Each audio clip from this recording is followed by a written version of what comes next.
Olá, muito obrigado pela sua audiência. No ar, mais uma edição do nosso Sala de Entrevistas. E o Sala de Entrevistas continua conversando com as duas convidadas do 4º Congresso Mulheres que Vencem. Foi realizada lá na semana passada na Igreja Internacional da Graça de Deus, aqui de Criciúma. Na semana passada eu conversei com a pastora Bruna Martins e hoje vou ter a satisfação, fazia tempo que eu queria gravar o Sala de Entrevistas com ela. Recentemente ela esteve fazendo uma tour aqui na região e eu fiquei, rapaz, irado, porque eu não acredito que ela esteve aqui e não veio no Sala de Entrevista. E o pastor Sodré falou, calma, varão, ela vai retornar para o Congresso Mulheres que Vencem e você vai ter todo o tempo do mundo para entrevistá-la. Sandrinha, tudo bom? Tudo bem, que alegria. A paz do Senhor, né? Paz do Senhor. Fiquei sabendo que é assembleiana, como eu. Sou assembleiana. Canela de fogo. De fogo, do reteté. Nasci na Assembleia, toda a minha família foi criada. Já nasceu em berço evangélico? Já nasci, já tive esse privilégio.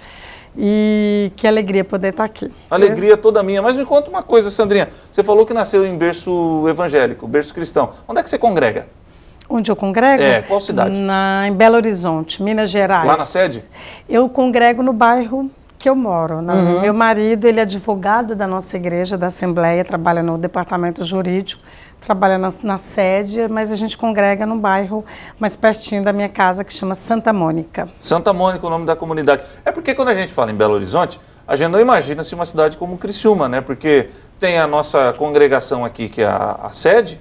Se eu estou falando da Assembleia, e tem as outras congregações, Sim. né? Mas lá em Belo Horizonte é tudo grande, né? Tudo. Nós temos a Assembleia de Deus em Belo Horizonte, nós temos mais de 1000 congregações. Uau! 1000 congregações. 1000 templos.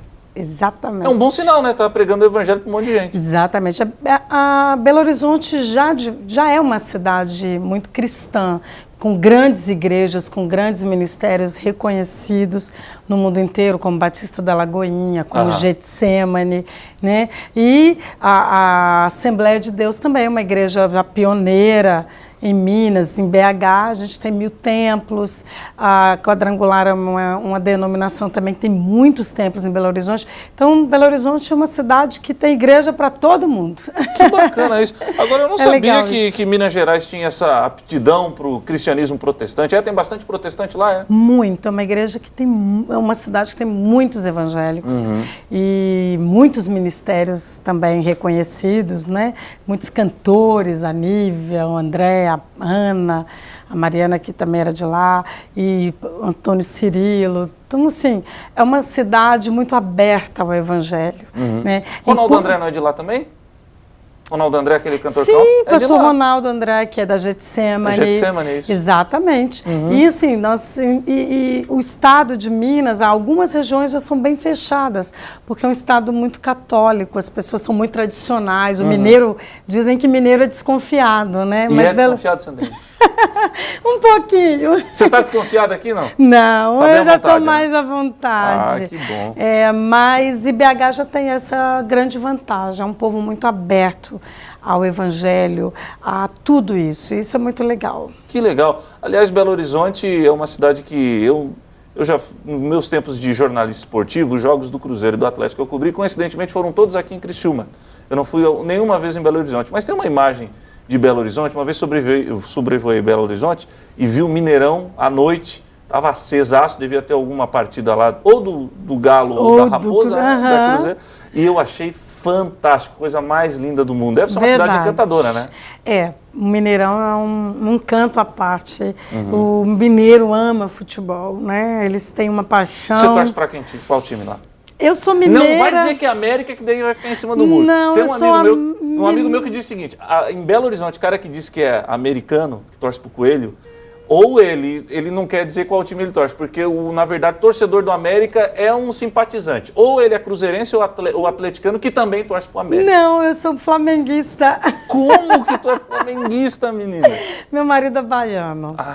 E a Bahia meu tem muita pai influência, também é baiano. Então, a minha infância, eu sou mineira, fui criada na Bahia. Não é só por conta do meu esposo, porque eu já tive essa influência desde pequena. Então, na Bahia, a gente só ouvia falar de Flamengo e Vasco, né? E quando eu me casei, juntou-se a minha paixão de infância, e aí, em casa, todos nós somos flamenguistas de coração. Tá bom. Agora, deixa eu te fazer uma pergunta. Tu citou já algumas vezes o teu marido, Ele é advogado da igreja, ele é flamenguista, é baiano, né? Você Baiano. falou, né? Uhum. Ele é baiano.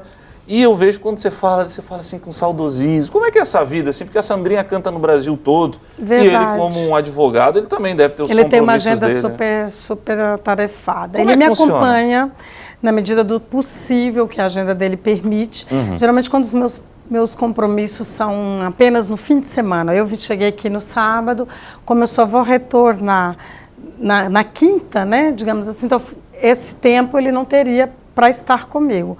E a gente consegue administrar, assim, de uma forma tranquila. Nem todos os fins de semana eu estou sozinha, estou muito bem acompanhada e não saio de casa durante a semana. Muito raro eu fazer esse tipo de agenda, ela é mais rara nas minhas programações, geralmente é só sábado e domingo, então a gente consegue administrar dessa forma. E como eu estou aqui há mais uns dias, eu falo com saudosismo, porque ele ficou lá.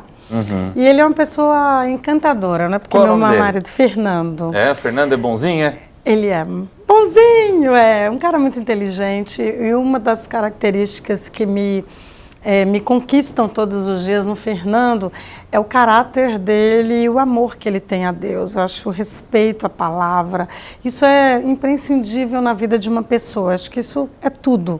Isso é uma das características dele que são cativantes. Legal. Agora deixa eu te fazer uma pergunta. Como é que começou esse ministério da Sandrinha? Eu fico imaginando a Sandrinha lá na adolescência dela cantando o hino da harpa na igreja, e foi convidada para cantar numa congregação ali, outra colar, e daqui a pouco está cantando no Brasil todo. Foi assim? Meu ministério foi assim, eu disse, eu sou mineira, minha mãe é filha de mineira e de baiano, meu pai é baiano. E quando eu nasci, meu pai voltou para a Bahia. A gente morava numa cidade chamada Teixeira de Freitas, fica exatamente no extremo sul da Bahia, já divisa com Minas e Espírito Santo. Minha mãe era cantora, minha mãe gravava LPs em dupla com uma amiga na época da Bahia, e no lançamento do primeiro LP da minha mãe, eu tinha 5 anos de idade, 4 para 5, e eu era muito tímida. E para cantar na igreja, era na base do canta que você vai ganhar um chocolate. Tinha que ser chantageada. Chantageada. Pelos meus tios, pelos meus pais. Eu cantava e eu descia e ia correndo lá. E já cobrava o prometido. E no dia do lançamento... Meu chocolate. E quando o LP da minha mãe chegou em casa, uns dias antes do lançamento, eu peguei a capa, falei com a minha mãe, mas você não colocou a minha foto na capa do seu LP. Ficou decepcionada. Fiquei frustrada. E aí e naquele dia do lançamento eu cantei de livre, espontânea vontade, não foi pressão. E eu não sou alta. Então, com 4 anos, eu era um tico de gente. E eu cantava em cima da cadeira, porque o púlpito tinha aquelas grades de madeira. Geralmente a Assembleia tem isso, né? E aí, para que as pessoas pudessem me enxergar. E naquela noite que eu cantei, as pessoas chegaram perto dos meus pais e falaram, puxa, a Sandrinha tem tanto talento, por que não gravá-la? E nasceu naquele dia essa pergunta, por que não gravar a Sandrinha? E aí os meus pais começaram a trabalhar em prol da gravação do meu primeiro LP. E aí se juntou os irmãos da época, doaram boi, galinha, porco, fizeram um disco de ouro. Fizeram uma vaquinha para... Exatamente, aquele disco de ouro eles assinavam, davam uma oferta. Minha mãe juntou aquele dinheiro, me colocou dentro de um ônibus e fomos para o Rio de Janeiro com a cara e a coragem. Lá de Teixeira de Freitas para o Rio. Sem conhecer nada. Atravessou o Espírito Santo. Até chegar ao Rio de Janeiro, ficamos num contato de um pessoal na casa de uns amigos, e aí minha mãe começou a ir no Rio, faz muito tarde da bênção. E minha mãe começou a ir nas tardes da bênção, e Deus falava que tinha um propósito, e nós começamos a buscar isso. E aí minha mãe bateu na porta da Rocha Eterna, que era uma gravadora da Shirley Carvalhais. Foi onde que eu gravei o meu primeiro LP. E aí foi algo assim fantástico, porque no meu primeiro LP eu ganhei cachê, o dono da Rocha Eterna foi na Bahia, no lançamento. E ali, aos 6 anos, eu estava dentro de um estúdio gravando o meu primeiro LP. Puxa, E que de legal. lá para cá são 34 anos de ministério. Eu não era nem alfabetizada quando eu gravei. Interessante, minha mãe cantava as músicas, eu ouvia, decorava a letra, aprendia músicas por música até gravar. Até conseguir memorizar todas as 10. E um dia tu imaginou, Sandrinha, que esse ministério ia chegar a tal ponto que a Sandrinha é uma das cantoras do cenário gospel? Eu sei que às vezes cai, mas enfim, do cenário gospel a Sandrinha é uma das cantoras mais reconhecidas a nível nacional. Chegou a imaginar um dia esse sucesso, entre aspas, todo? Não, nunca. Eu Tu nunca desejou imaginei isso? que. Nunca. Assim, na verdade, eu era uma criança que não tinha muita consciência de tudo que estava acontecendo. Então, assim, quando eu tive a oportunidade de ver minha música tocar na rádio, foi na Rádio Marumbi. Marumbi. Foi no meu terceiro LP, tinha uma música que chama Vai Balança, Balança, Balança. E essa música que me tornou conhecida a nível de Brasil. E aí tudo era muito novo, e na época que a gente começou não tinha rádio FM, não existia telefone celular, não tinha mídia, não tinha nada disso, era no boca a boca. Os meus pais me colocavam dentro de um Fiat 147 verde. O tradicional bodinho.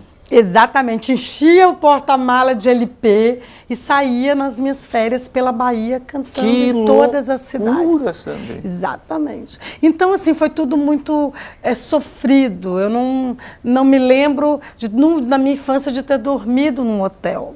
Eu já dormi no carro inúmeras vezes, já dormi, passei fome N vezes, já empurrei o carro do meu pai na lama trocentas vezes. Então, assim, e hoje eu olho para trás, eu vejo tudo isso com muita gratidão, sabe? Estar aqui, eu vejo isso como um presente, uma dádiva, uma graça divina. Não por méritos próprios, que eu digo para Deus, nem cantar direito eu sei. Mas o Deus, ele faz coisas que a gente não imagina. E quando chegou 94 que eu gravei Tem Anjos Voando Neste Lugar, que eu ganhei o primeiro disco de ouro, então assim, eu não tinha consciência, as coisas foram acontecendo, mas nada foi pensado. Eu vou fazer porque eu vou conquistar isso, porque eu vou chegar a isso.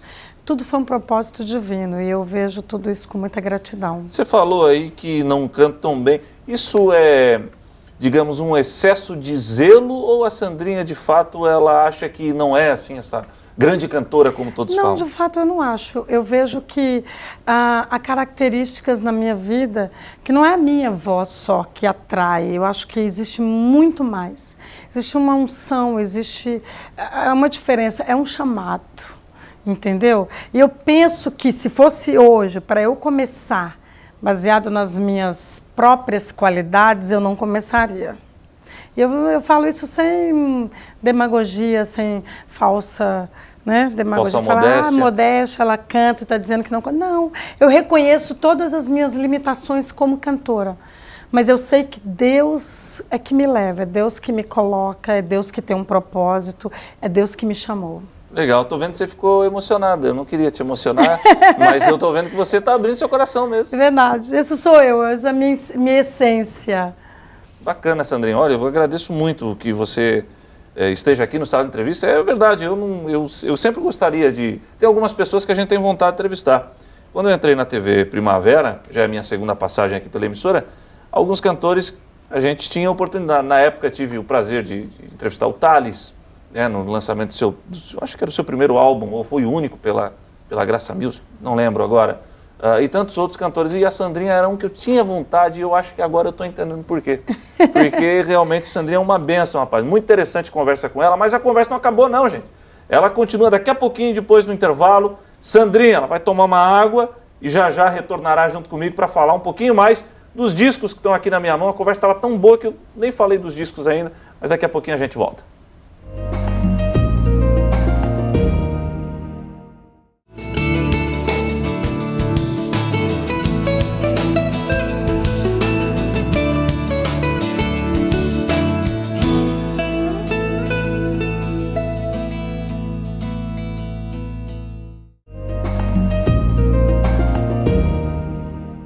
Estamos de volta com o Sala de Entrevistas.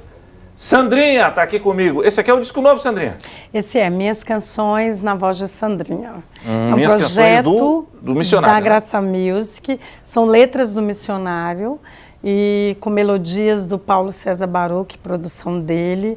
E por isso denomina-se Minhas Canções. E como é que foi gravar missionário. Como é que foi gravar esse disco? Muito legal, é um projeto que eu amei fazer. As letras desse CD são maravilhosas. Deus deu uma inspiração grandiosa para o missionário. É interessante que as músicas, as letras, elas chegaram até mim aleatoriamente.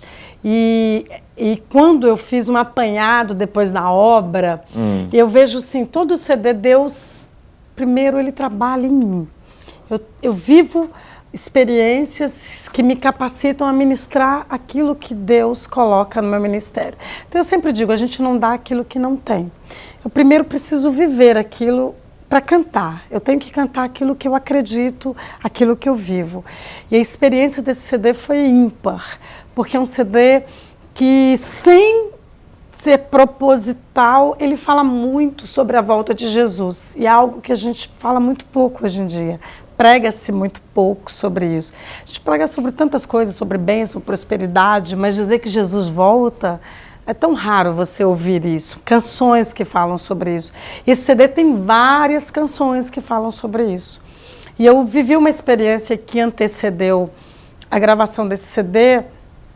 Eu estava grávida do meu filho João, hoje ele tem 5 anos, e eu perdi os meus pais, a minha mãe e meu pai, num acidente de automóvel. Puxa. E esse momento foi um momento muito delicado.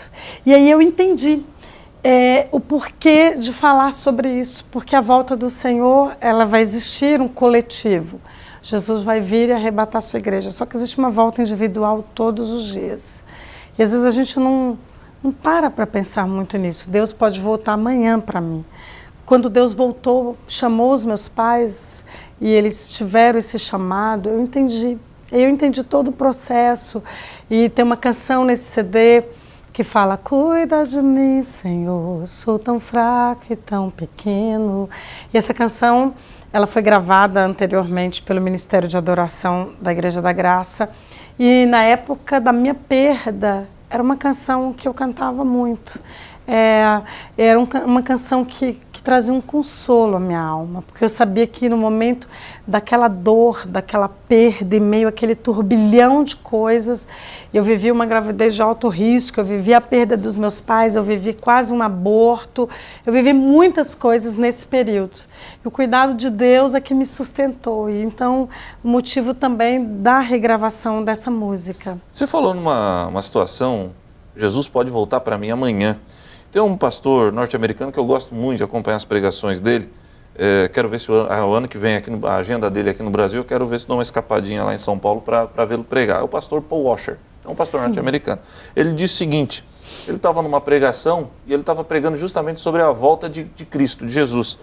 E aí ele pegou e parou a pregação e disse assim, ó, talvez você esteja pensando nesse exato momento o seguinte, que desde que você entrou na igreja, você ouve essa ladainha de que Cristo vai voltar. E aí você está pensando no seu coração, mas meu amigo, fique tranquilo que Cristo não vai voltar dentro dos próximos 100, 200 anos. E aí ele disse, olha, o seu pensamento pode estar até correto, mas dentro de 50, 60 anos no máximo, nenhum de nós aqui estará vivo para, né, continuar a história. Com certeza. E não importa se Cristo vai até você ou se você vai até Cristo, você estará perante Ele. Exatamente. E hoje, com toda essa correria da vida, a gente se preocupa com tantas coisas, menos com essa hora, não é verdade? Então eu entendi que a gente precisa estar preparado em todo o tempo. Jesus pode me chamar hoje, amanhã, daqui 20, 40 anos. Minha avó de Fernando tem 107 anos, cheia de vida, lúcida. Ainda não foi chamada, né? Mas há um momento, há uma hora. Há uma hora. Vai chegar. Bom, você estava falando de... às vezes nós deixamos de pregar, né? Pregamos, são tantas outras coisas, mas o arrebatamento da igreja. Esses dias numa ministração, tive uma grande satisfação de ministrar para... internos que estavam no centro de recuperação, dependentes químicos. E eu preguei sobre o reino de Deus. E eu usei como o texto base o Sermão da Montanha, Mateus 5 ali, as bem-aventuranças. E aí teve um rapaz lá que organiza todo o culto, ele disse que ele ficou espantado, ele disse, puxa vida, cara, pela primeira vez, ou fazia tempo que eu não via alguém pregar sobre o reino, e ele me fez essa pergunta, por que que nós estamos sendo negligentes com o Evangelho de Cristo e deixamos de pregar reino, arrebatamento da igreja? Por que que hoje está se deixando tudo isso de lado, Sandrinha? Eu acho que hoje prega-se o que as pessoas querem ouvir, porque reino, ele está, eu sempre digo, reino é associado a negar-se a si mesmo. Tomar a cruz e seguir Jesus. Ninguém quer negar a si mesmo. Ninguém quer abrir mão das suas vontades. Ninguém quer dizer não ao seu desejo, ao pecado, aquilo que é cômodo. Ninguém quer sair da zona de conforto. Então é muito mais fácil eu ouvir dizer que Jesus só tem bênçãos para mim do que dizer, olha, você precisa se arrepender dos seus pecados. Para viver o reino, para estar preparado para o arrebatamento, você precisa mudar de vida. Ninguém quer isso. Então, acho que isso hoje, infelizmente, na nossa infância, a gente ouvia isso, era maçante, o tempo inteiro. Eu me lembro que a gente saía da igreja com medo. Jesus pode voltar amanhã. Será que eu vou ficar? A gente tinha esse temor, era um temor diário. Era algo que não saía da mente, da alma. Jesus vai voltar, Jesus vai voltar. Então hoje ninguém fala, Jesus vai voltar. Não vai voltar nada. Entendeu? Então eu acho que, por isso que não fala sobre reino. Porque reino é muito mais que ser abençoado, ser próspero, ter uma casa boa, ter um carro bom, ter um bom emprego, conquistar isso. O reino é o quê? É negar a si mesmo. Abrir mão da vontade. E às vezes nós estamos tão ligados à correria do dia a dia que nós não nos damos conta. Dia desses eu estava saindo de uma festa de aniversário na casa dos meus sogros e fui brincar com um rapaz que cuida da portaria ali e tinha uma cidadã, estava dando carona para ela, no carro, no banco de trás, minha esposa na frente e ela atrás com a minha filhinha. E eu brinquei com o cidadão, sei que ele é da igreja também, falei, olha, ele deu boa noite para mim, eu falei, se for esta noite, eu te encontro na Nova Jerusalém. E fui embora. Quando me dei conta, a moça estava chorando no banco de trás. Ela disse que aquilo ali rasgou como se fosse uma flecha o coração dela, porque não está acostumada a ouvir. Exatamente. Exatamente. Por isso que se fala tantas coisas, menos sobre reino e volta de Jesus. Legal. Sandrinha, deixa eu te fazer uma pergunta, eu estou vendo que você é muito franca, e tem algo que eu já perguntei para o Fernandes Lima, para a Bruna Martins, não lembro se eu perguntei, mas perguntei para tantos outros cantores da graça que estiveram aqui. O que você está achando do atual cenário da música gospel no país? Muito se fala dos altos valores cobrados em cachês, dos shows cheios de pirotecnia e de que o Evangelho de Cristo está sendo deixado em lado em detrimento do entretenimento. O que você acha a respeito desse assunto?